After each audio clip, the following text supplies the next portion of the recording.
भाई दीपेंद्र हुड्डा हरियाणा में सीएम आवेगा। 24 घंटे साथ कड़ा से साथ पावेगा।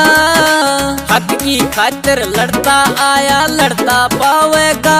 भाई दीपेंद्र हुड्डा हरियाणा में सीएम आवेगा। भाई दीपेंद्र हुड्डा हरियाणा में सीएम आवेगा।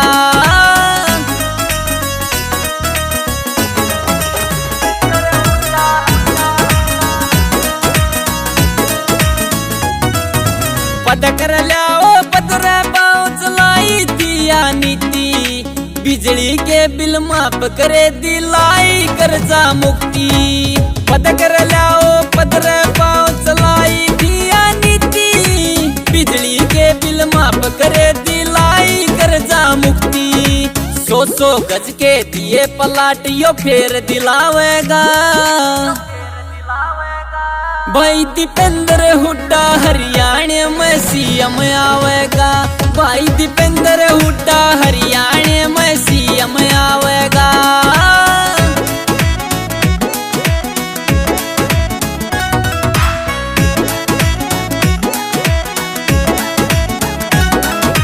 युवा से बेरोजगार या पटरी बेरोजगारी। दुखी से मजदूर और परेशान से व्यापारी। युवा से बेरोजगार या पटरी बेरोजगारी। दुखी से मजदूर और परेशान से व्यापारी। खुशहाल था हरियाणा फिर खुशहाल बनावेगा। भाई दीपेंद्र हुड्डा हरियाणा में सीएम आवेगा। भाई दीपेंद्र हुड्डा हरियाणा में सीएम आवेगा।